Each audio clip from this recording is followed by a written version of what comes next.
Seja bem-vindo ao canal do Centro Espírita André Luiz de Uibaí.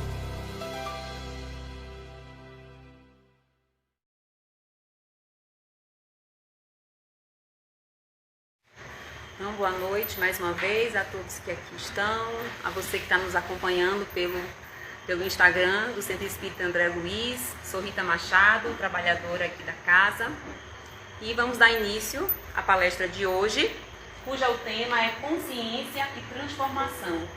Todo dia é tempo de renovar o destino. Eu acho que vem muito a calhar esse tema, porque nunca precisamos tanto ampliar a nossa consciência e nos transformar diante de todos os desafios que nós vivenciamos. E aí a referência dessa palestra é o livro de José Carlos de Luca. Quem me conhece sabe que eu gosto muito desse livro. Então o capítulo tem esse título, Consciência e Transformação. E essa frase que eu coloquei embaixo é uma frase de Emmanuel, no livro Leis do Amor. Leis do Amor, psicografado por Francisco Cândido Xavier. Todo dia é tempo de renovar o destino. E aí, qual o significado da palavra destino? Eu busquei no dicionário. Olha que interessante. Destino, local onde alguém vai. Direção, sentido. Destino, meta, rumo. Então, o que é o destino? É para onde você mira, é onde você quer chegar, né? Para onde você está direcionando a sua vida. Esse é um significado de destino. Mas tem um significado um tanto mais espiritualista. Tudo que é determinado pela providência ou pelas leis naturais. Sorte, fado, fortuna. Fui pesquisar fado porque eu não conhecia essa palavra. Mas tem a ver com algo misterioso, envolvendo forças, né, que a gente desconhece. Então perceba que já tem algo de que tem alguma coisa que é determinada pela providência. E muitas pessoas se apegam a esse segundo conceito, é o destino. Esse é o meu destino.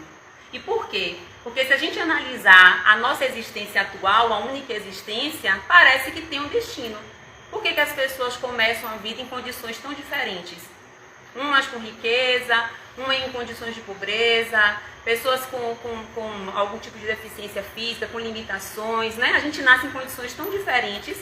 Então, diante dessas condições, as pessoas que não compreendem, né, o porquê da vida, o processo de reencarnação, pensam o quê? Bom, foi Deus que quis, né? É o destino. Eu tenho que nascer, eu nasci dessa forma, né? Então, se eu morri jovem, foi o destino, né? E precisamos, então, desconstruir essa ideia, porque isso impacta demais, essa questão do destino. Então, o destino, ele diz, não é algo imutável. Você não vem com um destino, uma programação que vai ser assim, porque se tivesse um destino, né, então qual seria o sentido da gente estar aqui aprendendo, crescendo, amadurecendo? Eu não preciso fazer nada, é só meu destino. Então eu não faço nada e deixo o destino se cumprir. Mas não, isso não é o destino. Então, o destino é a mera consequência de nossas atitudes do presente e do passado. Então a nossa vida hoje é como se fosse a parte de um filme que começou lá atrás. Então a gente vem de um processo reencarnatório, nós vemos de muitas e muitas e muitas vidas. Quando a gente estuda a doutrina espírita, a gente entende o quê? Que Deus nos criou simples e ignorantes. Assim que Deus cria o espírito, ele é simples e ignorante. Todos são criados na mesma condição. E aí cada um ao longo das vidas vai fazendo escolhas e vai trilhando caminhos. Vamos plantando livremente, vamos colhendo. Vamos plantando, vamos colhendo, vamos plantando, vamos colhendo. Nessa atual existência, né, lá no livro ele fala que a humanidade existe em torno de 40 mil anos. Então nós tivemos muitas e muitas e muitas vidas. Então a nossa encarnação atual é a parte de uma história nossa que começou lá atrás. Então coisas que acontecem na nossa vida, condições que a gente vive hoje, são frutos de plantações anteriores, mas a gente não se recorda. E da mesma forma, as vidas posteriores, elas vão ser uma consequência do que a gente plantar nessa vida atual. E assim, cada um de nós vai construindo o nosso destino, que vai sendo, né, ele muda, ele não é algo, né, que está ali rígido. Então, a nossa idade biológica não reflete a nossa idade espiritual. Ele dá o exemplo de uma criança. A criancinha nasceu ali, né? Biologicamente é uma criança, mas é um espírito que tem muitas vidas. Todos nós, né? Então estamos aqui nesse planeta há muitas existências, mas a gente não se recorda, a gente não se lembra.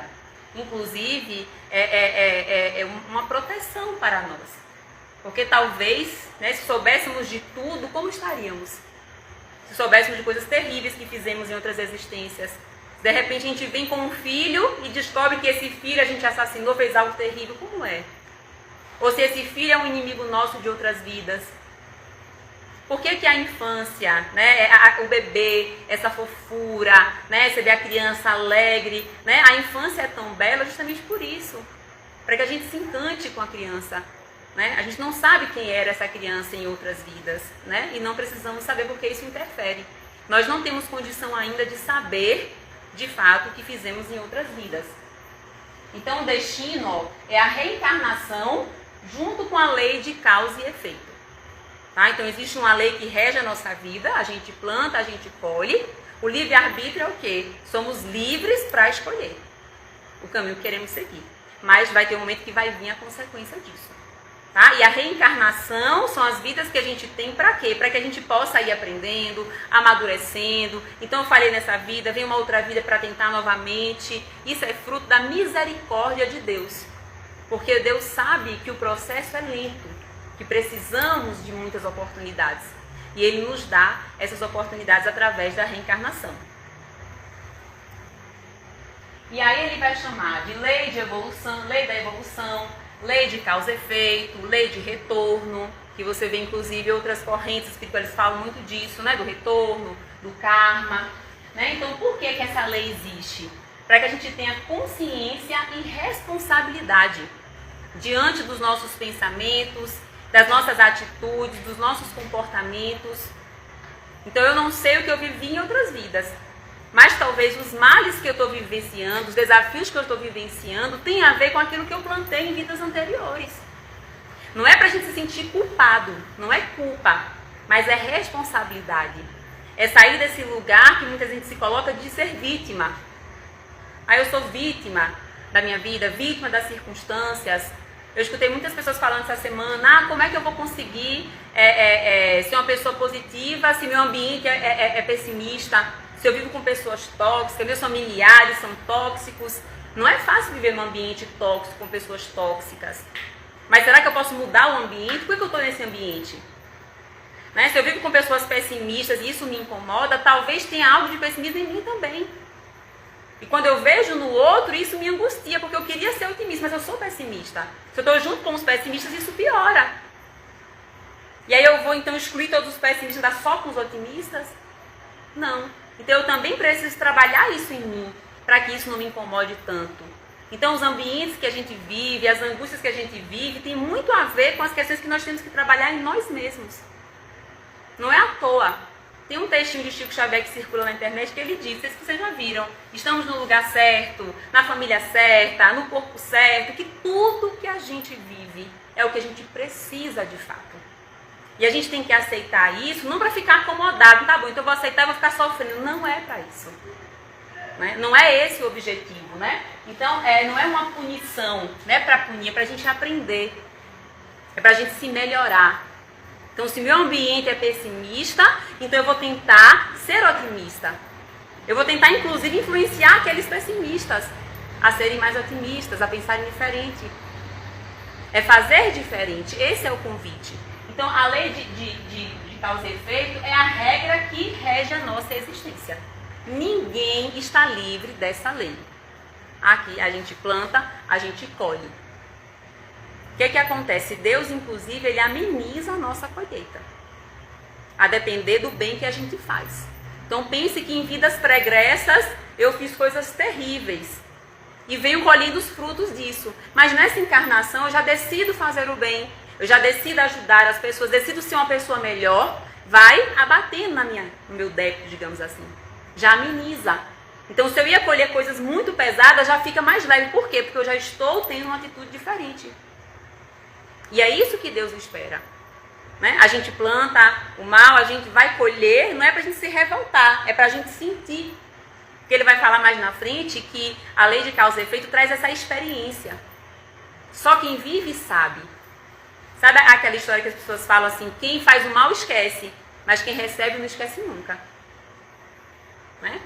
Então, quando a gente vive... Eu acompanhei uma história de uma mulher, por exemplo, que na vida dela, todo mundo tomou tudo que era dela. Então, ela casou, uma mulher foi e tomou o marido, tomaram a casa, tomaram tudo dessa mulher. Essa mulher ficou, os filhos levaram.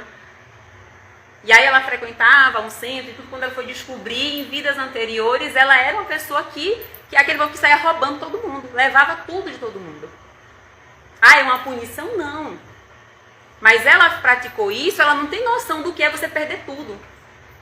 Então ela vem numa vida onde ela perde tudo para ela sentir o que é perder tudo.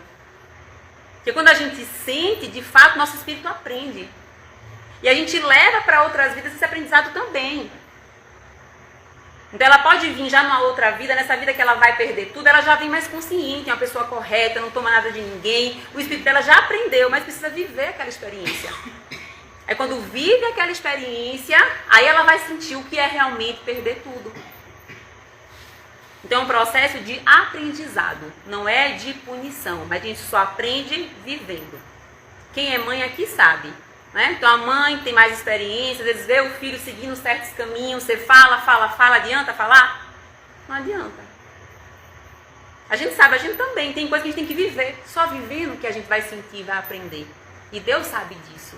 E Ele permite que a gente viva essa experiência ao longo das nossas encarnações. E aí, como eu falei, o destino é uma experimentação. Ele serve, ele nos convida a reflexionar sobre as nossas atitudes e corrigir em nós mesmos os prováveis desvios de rota. Então, entender o que é esse destino e que esse destino é construído por nós, gente, isso faz a diferença. Faz muita diferença. Quando a gente vai estudar os processos obsessivos, os espíritos que nos perseguem e tudo mais, né? Eles estão aqui nos perseguindo porque nós fizemos algo para eles. Então, eles nos fazem sofrer, ok, não estou tirando, né? Eles estão fazendo, mas a gente está colhendo frutos também. Né? Nós fazemos parte desse processo. E as coisas só vão mudar quando a gente perceber que faz parte desse processo. Que a gente constrói os nossos males, a gente constrói o nosso sofrimento, a gente constrói as nossas dores, nós construímos também junto com o outro. Se eu tenho um relacionamento tóxico, o outro me faz mal, mas eu também me faço mal. Quando eu me permito estar ali, quando eu não tomo atitudes que eu precisava tomar, quando eu me submeto ao outro, quando eu faço tudo pelo outro, eu também estou construindo aquilo ali. E aquela relação tóxica talvez venha para dizer o quê? Acorde, se ame, se priorize. Temos que olhar para os nossos problemas e pensar que lição eles nos trazem. Nos convidam a quê? Né? Se eu faço tudo pelos meus filhos e eles não estão nem aí para mim, não reconhecem, o que é que esse não reconhecimento está dizendo para mim? Talvez você está fazendo demais. Será que precisa de tudo isso? Não é eu ficar lá achando que meus filhos são ingratos, são terríveis. Não, você tem uma expectativa e você precisa rever isso. Então, tudo na vida a gente tem que estar atento, tem que estar reflexionando, como ele diz. Aí ele fala assim, se o passado repercute negativamente no presente, não significa que fomos condenados a uma sentença irrecorrível. Se hoje você percebe problemas, dificuldades e dores, tá, porque eu fiz algo no passado, estou colhendo agora. Pronto, aí você fica ali paralisado? Não. Você está colhendo, mas essa colheita pode ser mais leve, a depender do que você faça com essa colheita. Não é porque você errou no passado que você vai sofrer e ficar aqui estacionado na dor e no sofrimento. Não é esse o objetivo. O objetivo da vida é transcender, jamais estagnar, jamais estar parado. O grande segredo da vida é você estar sempre caminhando, sempre buscando. Estou sofrendo, está difícil, você para, você chora, você sofre, mas o que eu posso fazer? É esse movimento. Mesmo que você ande devagarzinho, mesmo que você faça pequenas coisas. Porque a gente fica muito nos extremos. Ou eu transformo minha vida por completo ou eu não faço nada. Ou eu salvo todo mundo ou eu não salvo ninguém. E os extremos, não tem como. A gente tem que ir aos poucos. E aí o que é que ele traz? Os nossos maiores problemas na vida estão nas áreas das nossas imperfeições. Então se o seu problema é com os filhos, Então, suas imperfeições estão ali na sua relação com os seus filhos. Se é com o marido, se é com o trabalho. Então, tem algo seu ali que você precisa ver, que está se projetando naquela relação. E aí, o obstáculo, ó, é um convite de Deus. Todo obstáculo, todo desafio, todo sofrimento é um convite de Deus. Um convite a quê? Cada um deve se aprimorar naquilo que ainda não é bom. Então, temos que ir nos aprimorando. Então, o meu desafio é na maternidade. Então, ali, naquela labuta com os meus filhos, é que eu vou me tornar uma pessoa melhor. Vou tentar desenvolver um amor, né, um tanto altruísta, não sei, mas a gente pensa, o amor de mãe é um amor muito grandioso. Mas eu tenho que ter amor pelos meus filhos e por mim também. Então, se a maternidade é um desafio, pode ser que talvez eu não consiga ter esse amor pelos meus filhos, de cuidar e de pensar neles, ou o inverso. Ou pensar demais nos meus filhos e esquecer de mim. Então, se a dificuldade na maternidade, eu tenho que olhar para isso e pensar, o que é que eu tenho que melhorar aqui? O que é que tem de menos, o que é que tem de mais? Então, se a labuta é com os filhos, tem algo aí. A labuta é com relacionamento, é com casamento. Então, vamos pensar, o que é que está acontecendo? Será que o relacionamento está ruim mesmo? Será que eu estou esperando demais da pessoa? Estou idealizando um marido que não existe, que nunca vai existir? Então, o que é que está acontecendo? Né? Então, quais são as imperfeições, minhas imperfeições que estão impactando nesse relacionamento? Claro que o outro também tem a sua contribuição, mas a gente não vai mudar o outro, né? A gente tem que mudar nós mesmos. E aí ele segue. Amadurecer nas áreas que ainda agem de forma infantil. Então, nós agimos de forma muito infantil em muitas áreas da nossa vida. Na maternidade, principalmente, quando a mãe desesperada chantageia o filho, faz chantagem emocional, eu vou morrer. Eu ouvi a mãe dizendo, olha, se você ficar teimando, eu vou ter um troço aqui, vou morrer aqui duro, vou cair duro aqui. E a culpa vai ser sua. Olha o desespero da mãe diante do filho que não faz o que ela quer. Olha o nível de chantagem que faz. Vai que ela tem um piripaque, esse menino vai pensar o quê? Né? E a gente não percebe isso. No relacionamento do mesmo jeito. Né? Então o marido esqueceu uma coisa, que era o presente do aniversário. Ah, mas não quero mais saber, burra lá, fecha a cara. Isso é comportamento infantil.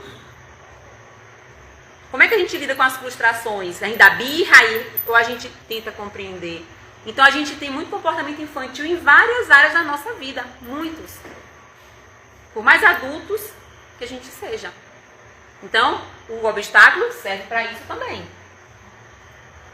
Se fortalecer nos pontos fracos, né? Aí você pensa, nos pontos...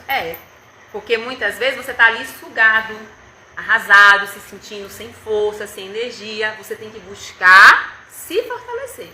Não deixar o problema lhe sugar, lhe consumir.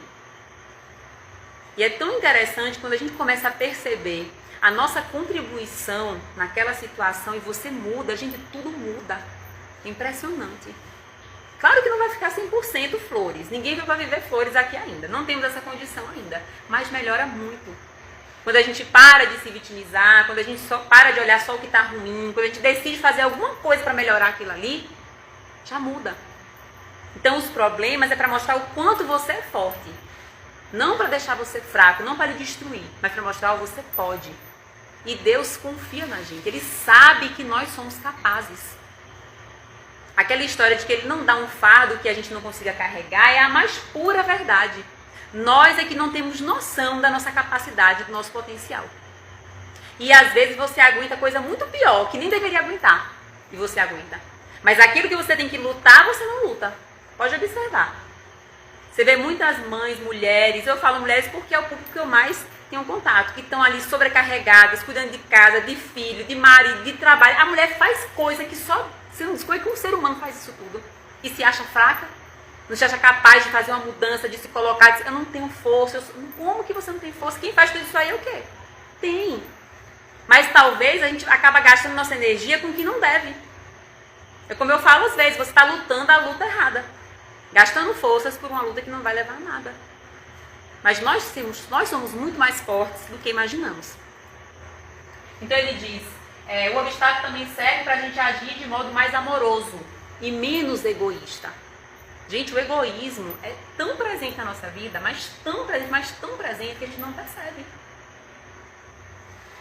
A gente age muitas vezes com o outro pensando na gente, o que é bom para mim. Eu quero que os meus filhos durmam aqui cedo porque é bom pra mim. Eu quero quietinho aqui porque é bom pra mim, porque é bom pra mim. Eu quero que meu marido faça isso porque é bom pra mim. Lá no meu trabalho eu quero organizar porque vai ser bom pra mim. E a gente não percebe isso. Quando é que estamos pensando realmente no que é bom pro outro também? Né? É igual eu vi esses dias. Muitas pessoas querem, as pessoas querem ser amadas, mas ninguém quer amar. Mas a frase que eu vi não foi assim, não, eu lembrei agora. Diz assim, você quer uma pessoa maravilhosa, mas você não quer ser maravilhosa para ninguém. Não era essa palavra, mas era quase isso. Então a gente quer tudo do outro, mas será que a gente está sendo tudo isso que a gente espera que o outro faça por nós? Né? Então é uma questão a se pensar também.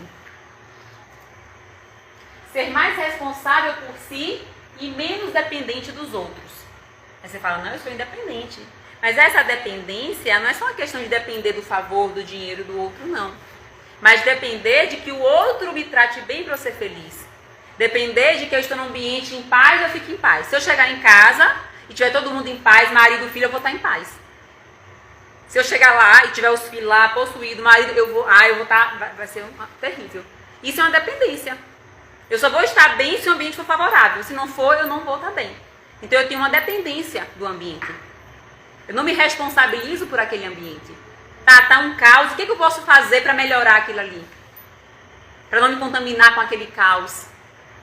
Por que está um caos, será, aquela casa? Por que está um caos na minha vida, no meu relacionamento? Então a gente tem que se responsabilizar mais pela nossa vida. Pelo nosso entorno. Né? Não tá bom? E o que você faz para melhorar? Precisamos fazer alguma coisa. E aí ele diz, a passagem do mal para o bem é a única capaz de modificar o nosso destino. Essa passagem de sair, né, dessa atitude de fazer coisas que nos fazem mal para fazer aquilo que nos faz bem, que faz bem ao próximo. Somente essa mudança de atitude pode modificar o nosso destino. Então ele diz, prática de atividades positivas no presente, que eu já falei anteriormente, neutraliza os efeitos das atitudes negativas do passado. O que você faz de positivo hoje, neutraliza o que você fez de negativo no passado. Não só no passado, como também melhora o seu presente e traz algo bom para você no futuro também. Então ele diz, sofrer por sofrer não modifica a nossa vida. É igual aquela história da mulher que suporta o marido, e aí ela espita, suporta o marido, mas não faz nada para melhorar a relação, é só briga, confusão, e ela diz, agora vou desencarnar também, não vejo mais esse homem. Aí quando desencarna, chega lá e diz, ó, próxima vida você e o homem. Como é? Vocês só ficaram só brigando lá, não resolveram nada, ninguém tentou melhorar nada, né? Então, sofrer por sofrer, não. Lá no Evangelho vai falar, o bem e o mal sofrer, nós temos que saber sofrer. Porque o nosso sofrimento tem que nos fazer melhorar. Se você ficar só sofrendo e não fizer nada, esse sofrimento não valeu de nada. De nada. Então, se você não entender a mensagem da sua dor, do seu sofrimento, você vai perder a chance de crescer. Então, Deus, não quer nossas lágrimas de sofrimento. Deus não quer a gente aqui chorando, sofrendo. Mas Ele quer o suor da nossa transformação para o bem através da caridade. Ele quer o nosso suor, o que é o suor, Ele quer o nosso trabalho. Ele quer ver a gente aqui se esforçando para ser uma pessoa melhor para nós mesmos e para o outro. Esforço, trabalho. Gente, não existe vida boa. Ninguém vai conquistar nada sem fazer nenhum esforço. E nós vivemos num momento onde as pessoas não querem fazer esforço. Onde a gente tem tudo aqui nas mãos, senta aqui no celular, tem tudo nas suas mãos. Vivemos um momento onde tudo é muito fácil, onde as relações se desfazem muito rápido. Não gostei, tchau e benção, vamos lá. Quer emagrecer? Faça ali uma dieta de 10 dias, tomando um monte de coisa, emagreça, faça uma plástica, faça uma cirurgia. Né? Então assim, ninguém faz mais esforço para obter um resultado. E não existe isso. Quando lá no Evangelho fala da lei do trabalho, é por quê? Porque tudo que a gente quer ter, a gente tem que construir. Se eu quero ter um corpo saudável, se eu quero ter saúde, eu tenho que me alimentar de maneira saudável todos os dias, com frequência. Eu não posso comer saudável hoje, daqui a 5 dias, daqui a 10 dias, não existe isso. Se eu quero ter um bom relacionamento afetivo, eu tenho que cultivar todos os dias. Eu não posso ser simpática uma vez na semana. Nada você constrói sem uma constância. Sem você saber que você tem que se esforçar para isso. Para tudo. na vida. Nada vem de graça. E nós temos uma preguiça muito grande porque não é fácil realmente ficar persistindo ali. Porque é preciso saber onde é que eu tenho que persistir. Qual é a luta que eu tenho que enfrentar? Porque às vezes você persiste naquilo que não vai trazer o resultado que você espera. Né? Então é preciso esse autoconhecimento, essa consciência. Então ele diz, a caridade para com o outro e para comigo mesmo. Vamos entender um pouco mais. Então, quando ele fala de caridade, ele diz a caridade do bom olhar e da boa palavra. Do bom olhar, de olhar para o outro com amor, com carinho. Né? A maneira como a gente olha muda muitas coisas. Eu posso ver um comportamento aqui de birra de uma criança e olhar e dizer, ah, que menino insuportável. Mas você olhar, hoje, essa criança não está sabendo lidar com as emoções nesse momento. Ou essa mãe, vamos ajudar essa mãe aqui a acalmar essa criança? Então, a maneira que a gente olha muda muita coisa. Você já emana uma energia. Né? Então, para a criança, para o trabalho, para o marido, para o filho, para o que for. Né? Então, a gente cultivar esse bom olhar e a boa palavra também. Porque tem coisa que é melhor você ficar calado e não dizer.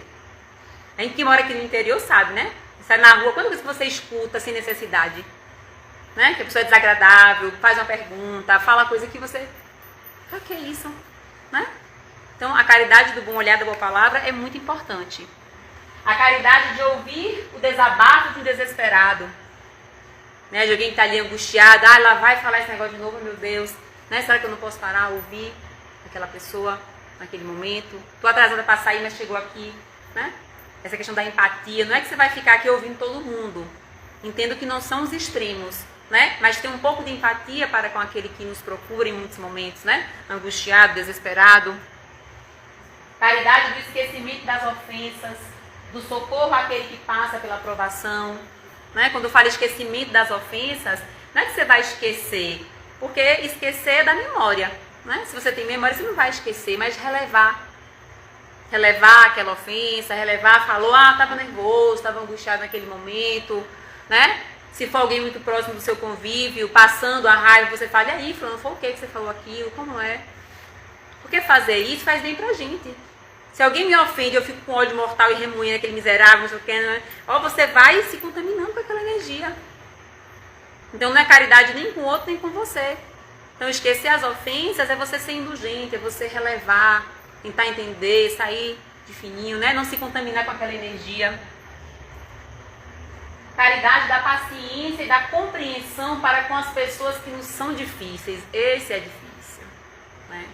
Principalmente do nosso convívio, aquelas pessoas difíceis, que estão ali, né? Você está percebendo a coisa, a pessoa não percebe, ele está naquela labuta. Então você ter paciência, você ter compreensão não é fácil. Porque o outro não está vendo o que você vê. Cada um enxerga de uma perspectiva. Você que tem mais clareza, mais entendimento, consegue perceber um pouco melhor. Então, se você tem clareza, se você tem esse conhecimento, você pode também compreender o outro, relevar um pouco mais se você tem entendimento. É o que eu digo sempre aqui, falo com meus colegas aqui no centro.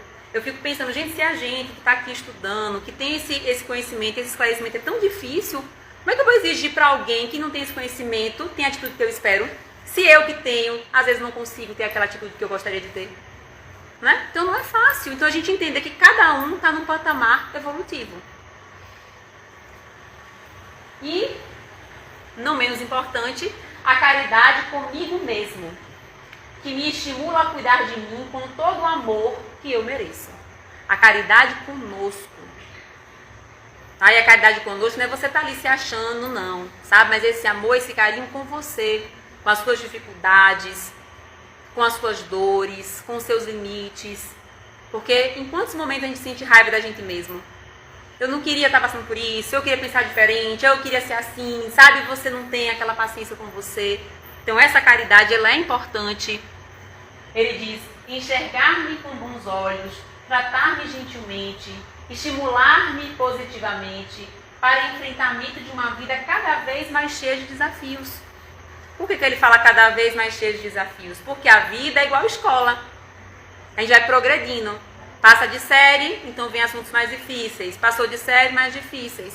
A gente falou isso na semana passada aqui na reunião, né? A gente está aqui no centro trabalhando, falei, gente, as nossas provas vão aumentando. Por quê? Porque a gente vai ficando mais capaz de enfrentar. Então você pensa que você está aqui, né, tentando se conhecer melhor, fazer a sua reforma íntima, ser uma pessoa melhor, a vida vai ficar mais fácil? Não. Vai ficando um pouco mais complexa, mas a nossa capacidade de enfrentar aumenta. Os nossos momentos também de paz, de tranquilidade, eles são maiores também, eles são proporcionais. Quanto maior a luta que a gente enfrenta, maior é a recompensa. E esse mundo de expiação e provas é assim, a gente tem muita prova e tem um descanso, e vem uma outra, e a gente está aqui se preparando, porque a gente está resgatando, gente. É expiação e provas. Quando o nosso planeta se tornar um mundo melhor, né, então muitas mazelas não vão existir mais. Mas enquanto elas existem aqui, a gente tem que ir trabalhando isso. Entender que a gente não está aqui de férias para curtir, a gente tem algo para realizar. Mais na frente teremos uma vida mais tranquila. Mas por enquanto é esse processo. E quanto mais consciência, mais desafio, mais maior é a capacidade e maior são os momentos que você tem de paz e de tranquilidade também. É proporcional. Então quando ele fala dessa caridade para consigo mesmo, né, ele vai dizer, isso também é uma caridade e não pode ser esquecida, pois do contrário terei que viver da caridade dos outros. Quem não tem caridade para consigo próprio, vai ter que esperar a caridade de alguém. É aquela pessoa que não se ama, que não se cuida, que não se prioriza, faz tudo pelos outros e ela nada. Vai ter que vir alguém dizer, essa coitada aqui, deixa eu ajudar essa coitada aqui. Vocês já perceberam que quem não faz nada por si, quem tem esse comportamento, quanto mais faz pelos outros, parece que ninguém olha para essa pessoa? Já perceberam isso? Quem muito faz não tem reconhecimento. Porque quem está fazendo tudo, passa aqui mensagem para o outro, eu posso fazer tudo. Eu não preciso de nada de você, nem de ninguém. Quem está se abdicando de si próprio para o outro, está dizendo para o outro, eu faço tudo por você. Eu não preciso de nada não. Não preciso de ajuda, não preciso de nada, eu faço tudo sozinho. Então quando a gente na nossa relação encontra um equilíbrio, faz pelo outro e por nós, se em muitos momentos, enquanto mãe, eu me ausento para cuidar de mim, me ausento da minha casa para cuidar de mim, eu estou dizendo que é para o outro, eu também cuido de mim. Eu também preciso de cuidado. Eu também sou ser humano. Você ensina o outro a cuidar de você também, porque você se cuida. Então precisamos sair também desse vitimismo, de esperar que os outros percebam. Tem gente que está aqui estendendo uma roupa, morrendo, e fica morrendo esperando alguém olhar e dizer, eu vou te ajudar. Você não pode falar, me ajuda aqui. Você não pode dizer, me ajuda aqui a estender essa roupa. Mas não estão vendo? Tá vendo que eu estou precisando? Não vem? Então não, eu vou mesmo morrendo. E vai. Custa você dizer, eu preciso de ajuda. Então precisamos solicitar uns aos outros, né? Bom, seguindo aqui, para concluir. Então ele diz assim, que a caridade é o movimento do amor que transforma a nossa vida, a partir da mudança de energia que a prática do bem acarreta. O movimento do amor que muda a nossa energia. Então, essa prática do bem para conosco, para com o outro, muda a nossa energia. E não é só a energia aqui em torno de nós, não. A energia do nosso corpo também. Porque o nosso pensamento, o nosso sistema neurológico, ele está ligado a todos os outros sistemas. Principalmente o imunológico. Então, a maneira como a gente pensa direciona todas as células do nosso corpo. Então, a nossa saúde física está muito associada à nossa saúde mental. A maneira como a gente pensa a vida. Então, tudo começa a dar certo na nossa vida quando a gente pensa diferente. Quando a gente faz por nós, quando a gente entende que não tem milagre, que a gente tem que se esforçar para construir a vida que a gente quer ter. Então, você quer ter uma boa saúde, faça o que é necessário. Não espere ter vontade de fazer. Eu tenho que ter disposição, alegria. Não, a gente tem que fazer o que é preciso para colher os frutos que a gente quer. Quer ter uma boa relação com os seus filhos? Cultive essas relações mais saudáveis. Pense em você também. Tenha mais tempo de qualidade. Quer um relacionamento melhor? Se posicione, se coloque. Faça o que é necessário para chegar onde você espera. Confie, vai devagarzinho. Um passo de cada vez. Isso muda a nossa energia completamente. E aí ele diz, o nosso destino pode começar a se modificar agora mesmo. Não é amanhã em outra vida, é agora. Agora. Basta saber se no lugar da inércia, de ficar paralisado, a caridade será a nossa conselheira, amiga e companheira de todas as horas. Basta que cada um de nós escolha a caridade como conselheira. E a caridade é esse amor para conosco, para com o outro, para com a situação, para com a doença, para com a dor. Vou amar a doença? Vou, porque a doença me diz alguma coisa. Então vamos olhar o que cada dor nos diz, que mensagem tem. Vamos olhar os problemas como os nossos mestres, como os nossos guias, o que é que eles trazem, que mudança eu tenho que operar na minha vida. Tem um outro capítulo de José Cazelo que ele diz assim, né, que a dor, ela vai continuar persistindo até que você acorde para a mensagem que ela traz para você. Enquanto você não acordar e ficar relutando, querendo excluir essa dor, ela não vai sair da sua vida. A dor, o sofrimento, aquela situação que não se resolve, porque você não está entendendo o que é que tem que ser feito. Então ninguém vai fugir, a dor não vai desaparecer. Só vai desaparecer quando você acordar. Porque a dor, ela é um sinal de algo que precisa ser visto. Pode observar como é que o nosso corpo funciona. Né? Eu estou aqui, não me alimento bem, não estou nem aí para nada. Tá, o corpo vai aguentando, vai aguentando. Uma hora eu vou sentir uma dor aqui, com uma pontada. Opa! Quando você sente uma dor, um desconforto, você faz o quê? Você vai buscar sanar isso. É um alerta. Vai investigar, vai procurar saber, vai fazer um exame, né? Então, a dor e o sofrimento é esse alerta. Se não tiver os problemas, a gente fica dormindo aqui, ó, sem fazer nada. Então, a vida é movimento, ninguém pode estar dormindo. Então, se temos muitos desafios, é porque a vida quer a gente acordado para lutar. E todos nós somos capazes. Nós somos muito mais capazes do que a gente imagina. Basta que a gente acredite e se conecte com a nossa essência, com o divino Criador, com os anjos e luz, com o nosso anjo guardião. A gente tem tantas ferramentas do bem para nos ajudar. Né? O bem é infinitamente maior do que o mal. Lembre-se, a luz, o escuro é a ausência de luz. Onde existe luz, não tem escuro. Não existe escuridão. Né? Então, o mal é a ausência do bem. O mal é forte quando a gente é fraco. Quando a gente se fortalece, nenhum mal nos atinge. Os espíritos obsessores, eles nos influenciam porque a gente está mal. Melhorou? Bom. Então, a força do mal é a nossa fraqueza. Então, vamos nos fortalecer. Porque nós somos capazes, sim. Ok? Então, obrigado. Agradeço a vocês.